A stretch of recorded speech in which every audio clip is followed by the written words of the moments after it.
Você pega uma frase feita de qualquer vagabundo ali, às vezes é muito mais cômodo para a pessoa que não quer refletir muito, porque dá trabalho. Dá trabalho se informar. Dá trabalho fazer as devidas ponderações, pesar as coisas. Até para entender o que tu fala. Para entender, pra você entender, necessita um conhecimento prévio de certas coisas, entendeu? Exato. E não é a maioria das pessoas que tem. Então, exato. Isso é um problema que não vai se resolver rapidamente. As pessoas sempre vão estar reféns da própria ignorância. Exato. E, infelizmente, o ser humano ele toma decisões muito mais baseado no instinto próprio do que realmente numa construção lógica grande, formulada de vasto conhecimento. As pessoas olham, se bate com elas e é isso que move elas, entendeu? Exatamente, Monark. E muitas vezes as decisões são tomadas com base numa empatia pessoal e tal, e não numa análise de todos os elementos que estão em jogo. E às vezes a pessoa faz parte daquele grupo político, voltando a um assunto que a gente já tocou, é aquele grupo social dela. São os amiguinhos dela. Ou às vezes vem de família e tal. E o sujeito, para se desvincular, ele precisa ter uma força psíquica, moral, muito grande, porque ele vai ser alvo de cara feia, as pessoas vão olhar torto, se ele começar a falar o contrário daquele grupinho com que ele sempre viveu, as pessoas vão repudiar, falar, você tá virando não sei o quê e tal, com aquela linguagem binária, porque o binarismo, o maniqueísmo, que é ou você tá com a gente ou você tá com eles, a característica desse confronto tribal. Então o sujeito se sente pertencente a uma tribo. Sim. E essa sensação de pertencimento, de identificação, ela é muito importante para pessoas que talvez não tenham sido amadas o suficiente dentro de casa, talvez não tenham encontrado certas realizações, certas conquistas na vida. Porque aqueles que têm uma base e tal, estão um pouco se ferrando para falar que o português claro, sem que recorrer ao palavrão, né? Você viu que eu fui até brando, né? Ferrando. Mas a gente tenta manter a elegância. Eu falo por vocês, estão um pouco se fudendo. Pois é. Até perdi o raciocínio.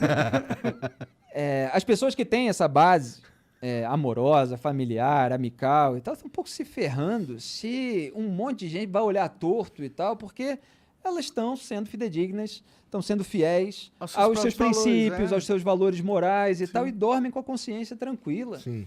Eu tô pouco me lixando se tem claque de grupo político que tá de mal, que tá falando mal e tal, não sei o quê. As pessoas às vezes falam assim, né? Você ficou chateado com fulano, você ficou magoado. Isso é papo de menininho, de menininha, né? De 12, 10. A pessoa se revelou um picareta pra mim, tchau, um abraço. Eu quero distância daquela pessoa. Tem várias pessoas com as quais eu convivi, na minha vida profissional, inclusive, que concluí, né? Porque tem certas coisas que você, às vezes, leva mais tempo, menos tempo, às vezes você conclui rápido e tal. Pessoas que são picaretas, que são pilantras, eu tô felicíssimo longe delas. Olavo não é um cara desse, não eu quero que elas fiquem longe. A gente não precisa fulanizar aqui. Em relação ao Olavo de Carvalho, eu posso contar a história. Não, eu sei que você organizou o livro dele lá e tal. Mas ele é bolsonarista. Eu queria conversar com o Olavo, cara. Eu também queria conversar com o Olavo. Queria que ele viesse aí pra caralho. Mas ele nem mora aqui, ele mora nos Estados Unidos, né? Não, ele veio pro Brasil porque ele veio se tratar, não foi um negócio desse? Ele tá no Brasil, eu acho. Em relação a mim, né? E obviamente isso é algo que gera um monte de distorção, né? Por parte de lulistas, por parte de bolsonaristas, mas é uma coisa clara para todo o público que me acompanha. Eu organizei um livro do Olavo que não tem absolutamente nada a ver com Jair Bolsonaro. Não tem nada a ver, com tem certeza. Absolutamente nada a ver. O livro foi lançado em agosto de 2013. Bolsonaro nem por uma coincidência no âmbito político nacional. Ele era o baixo clero máximo ali, né? Pois era uma figura excêntrica irrelevante e exótica, e tratado assim até pelo autor. Mas eu estava só lembrando que foi um pouquinho depois das jornadas de junho de 2013, que teve aquelas manifestações e tal. Muito importante. Mas também o livro não tinha nada a ver com elas, porque ele estava sendo gestado, organizado por mim já antes daquelas manifestações, mas calhou de acontecer num momento propício. Em que tinha uma comoção nacional ali em torno da política, o livro entrou ali também, ganhou uma turbinada por causa disso, mas por causa de vários outros fatores, até pelo público que ele tinha construído na rede social. Então, o livro, ele nem sequer é só sobre política, né? Você tem ali toda uma parte sobre formação da personalidade. Sim. Então, você tem uma introdução sobre juventude, artigos sobre a juventude, sobre pobreza, por exemplo, mas é sobre conhecimento. Eu dividi em temas, né? Então, você tem conhecimento, você tem vocação, tudo isso que faz parte da formação da vida. Envolve essas questões de tribo, o sujeito desde jovem, aí às vezes permanece até a velhice e tal, porque não quer sair da sua tribo. Isso está lá no livro, o mínimo que você precisa saber para não ser um idiota. Aí ele passa por questões sociais, aí vem com uma explicação sobre o funcionamento de democracia, e aí ele entra em aspectos culturais, aí políticos e intelectuais mais profundos em termos de estudo, caminhos e tal. Eu fiz uma escadinha para aquelas pessoas que eram leigas, porque eu considero aquela obra e continuo considerando extremamente importante, relevante. Eu acho que as pessoas têm que parar de demonizar o cara porque ele tem pensamentos merdas. Não quer dizer que um relógio quebrado não possa acertar 2 vezes ao dia. Mas, Monark, o que você está falando é importante porque reflete aquilo que eu estava falando, que é do binarismo. As pessoas só entendem se a pessoa é boa ou mal, se é amigo ou é inimigo. Com certeza. Se agora ela tá junto ou tá separado de alguém e tal, não sei o quê. É tipo, eu falar então, que eu vou pegar um exemplo extremo aqui, muito extremo. Não me cancelem, por favor. Mas é a mesma coisa que falar que Hitler não era capaz de fazer um bom jantar, tá ligado?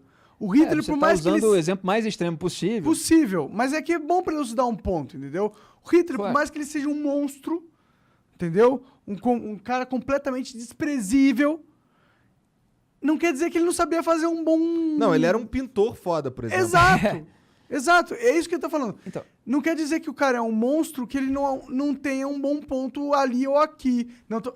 O Zahar Hitler é um merda, né? Com certeza. Já tá bêbado, né? Desculpa, mano. mas a gente entendeu o que você quis dizer, Monark. E, de fato, as coisas precisam ser analisadas por aquilo que elas são no Hitler é um momento em merda. que elas Hitler acontecem. é um né? merda. Quer dizer, não é mais porque ele morreu faz muito Já tempo. é, mano. Ele é um bosta, esse Hitler. Eu odeio ele. É o líder do nazismo aí que exterminou milhões de judeus. Mas, e às sim, vezes o nazismo é usado aqui só como xingamento no Brasil, os nazistas, e eu não gosto disso. Mas eu deixa gosto de claro que descrever as coisas. minha opinião é que ele é um lixo de ser humano. Então, naquele momento, era importante organizar aquilo, porque fazia parte da história, até da formação de muita gente ali que estava começando a escrever coluna e repetindo algumas coisas que o Olavo dizia anos antes, etc. Mas aquele momento era uma descrição, na parte política, porque tem toda essa parte que perdura, mas na parte política era uma descrição dos processos envolvendo a esquerda, dos processos políticos mesmo e de todas as alianças, do que aquilo representava na visão do autor e aqueles acontecimentos também sendo usados para se retornar aos fundamentos das questões, distinguindo determinados conceitos importantes e tal. Então, tem uma perenidade ali.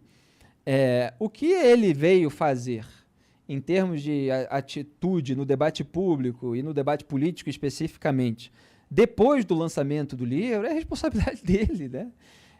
Então... A minha avaliação é que o Olavo entrou numa pira de fazer a sociedade, entendeu? Tipo, mano, eu tô numa posição muito importante, entendeu? Então, as pessoas estão ouvindo o que eu falo, então eu vou usar essa minha posição pra jogar a sociedade pro lado que vai ser mais benéfico. Mas aí, fudeu. Quando você acha que você tá nessa posição, onde você sabe pra onde você tem que jogar a sociedade pro lado mais benéfico, e que você tem o caminho pro bem, fudeu. Você se pôs numa posição impossível. Uma posição de Jesus. Quando o cara se põe numa posição de Jesus, fodeu. Desconfie desse cara. Eu não vou ficar aqui analisando todas as coisas, mas assim, eu já tinha divergências naquela época, logo em seguida, em questões políticas, já falei isso até em várias entrevistas, questões sobre impeachment ou cassação de mandato, eu tinha as minhas opiniões, eu era colunista já há uma década, mais até talvez, a gente está falando de 2013, né? Eu estou com 18 anos de carreira aí como colunista, então é só calcular. E aí... começou a conversar com a família Bolsonaro na internet, isso tudo veio depois do livro. Eu até escrevi Breve História do Bolsolavismo, um artigo que quem quiser procurar, pode procurar, quando eu estava no Antagonista, está lá no site, que mostra aquelas primeiras conversas, ele defendendo a importância da formação de uma militância dirigida, Você vê? Isso, essa claque bolsonarista virtual é o que resultou daquela defesa de necessidade. E, obviamente, eu vi tudo isso se formando e, em termos intelectuais e morais, se deformando, né? Porque muita gente que passou a recorrer à desinformação, ao acobertamento, à passada de pano e tal. E eu continuei jornalista. Eu continuo a mesma pessoa, com os mesmos princípios, combatendo as mesmas coisas, independentemente do governo. E com uma visão que era, por exemplo, o Olavo, quando ele foi dar uma entrevista para o Pedro Bial, da qual ele se orgulhava bastante, porque o Pedro Bial falava, a esquerda está subindo ao poder? Ele falava, tá, e tal. E ele falou antes do governo do PT surgir, que a gente vê pelas universidades e tal, o controle acadêmico, etc., deu todas as justificativas dele, com base ali na Revolução Cultural, Antônio Gramsci, infiltração nos centros disseminadores de ideia da sociedade. Em determinado momento, ele falou, bom, você é direita, esquerda? O Pedro Bial perguntou uma coisa assim, ele falou, olha, quando o governo era militar, o regime militar, eu estava na oposição junto com a esquerda. Agora que a esquerda está no poder no Brasil, foi, aliás, isso que suscitou a pergunta. A esquerda está no poder? Agora que a esquerda no poder está, eu estou junto com a direita e tal. Então, para que, naquele momento, eu talvez não usasse essas palavras se eu fosse responder. Eu sou um jornalista independente que vai apontar a sujeira onde ela estiver, independentemente do governo. Mas, no fundo, ele estava dizendo uma coisa bastante parecida com isso, né? E eu continuei com essa postura.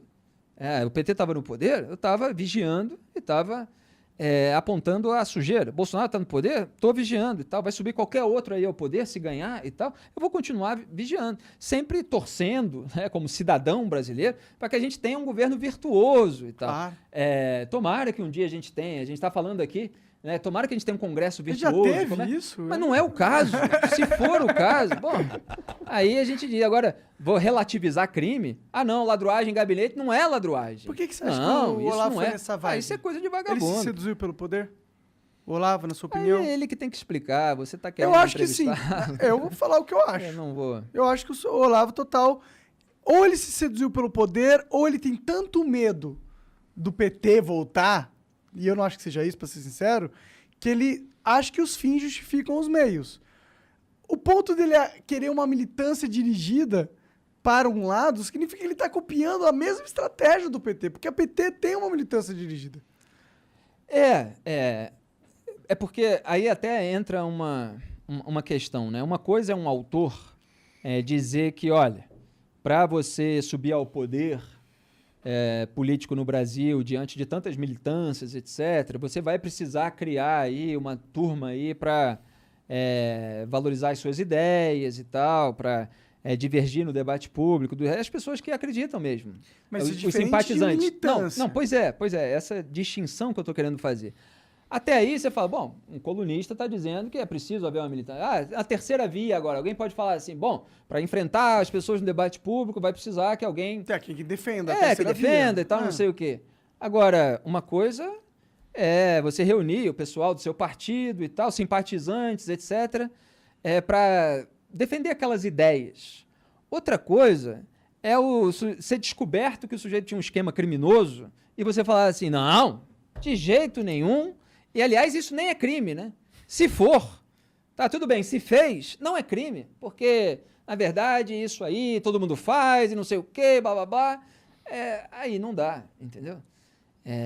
Então, você chegou a esse ponto, né? Essa distinção aí desapareceu e as pessoas resolveram entregar ali a alma mesmo e fazer tudo ao contrário do que foi prometido e tentar acobertar, passar pano para aquilo. Ele falou que não ia fazer toma lá da cá. Se vier alguém, ele citou o Renan Calheiros, o Bolsonaro, né, numa entrevista, vier pedir o Banco do Nordeste e tal, se essa for a única maneira de governar, na base do toma lá da cá, tô fora e tal. E hoje quem indica, quem manda no Banco do Nordeste é o Valdemar da Costa Neto, mensaleiro, que roubou junto com o PT de acordo se ele realmente com as investigações, fora. né? Seria incrível. Passou 11 meses Falta na isso cadeia. pra um presidente, é o dono do partido pro qual o Jair Bolsonaro foi agora, tá? Para quem tá assistindo, o PL. Tem ninguém, todo cara que... Verdade. Será que o Moro não vai ser um cara desse também? Um cara que vai chegar no poder, vai gostar. Se bem que ele se provou um pouco não isso quando ele saiu do negócio. Se bem que há quem argumente que foi um cálculo político para ele ser presidente agora. São essas alegações da qual a gente estava falando. Agora, a questão é a seguinte, A partir do momento que o sujeito assume um governo, é natural que se cobre dele coerência em relação aos seus discursos e tal. É natural que possa haver concessão aqui e ali. Outra coisa é você fazer a concessão total, é você fazer o oposto daquilo que você defendia. É você jogar fora aquilo que você fez parecer que eram seus princípios e valores para fazer o contrário. Então, qualquer governo tem que ser analisado. E, obviamente, aqueles que não governaram, porque o Lula já governou, o Bolsonaro já governou, está governando agora, supostamente, né, desgovernando, os dois desgovernantes. E alguém que está chegando ao poder sem ter uma acusação de corrupção, você vai ver o que essa pessoa vai fazer no poder, né? E a sujeira aparece, você aponta. A sujeira se acumula, você vai apontando mais e você vai subindo o tom. A sujeira bolsonarista ela foi aumentando. E, naturalmente, você vai subindo o tom da crítica. O sujeito quer perverter as Forças Armadas, o sujeito não quer comprar vacina, o sujeito está instrumentalizando a Polícia Federal e tal, você vai lá e fala. E eu falaria qualquer coisa dessa se fosse qualquer um. Né? Porque a mim, o princípio é geral, o valor moral é geral e ele se aplica a diversas circunstâncias particulares. Agora, tem gente para a qual, aos inimigos, a lei. Aos meus amigos, o pano. Né? É isso que esse pessoal faz. Obviamente, você tem que ter senso das proporções, etc., mas não pode usar a desculpa do senso das proporções para deixar de repudiar aquilo que é criminoso, roubo, ladruagem, né? E isso o pessoal faz aí, é torto e é direito, mas comigo não.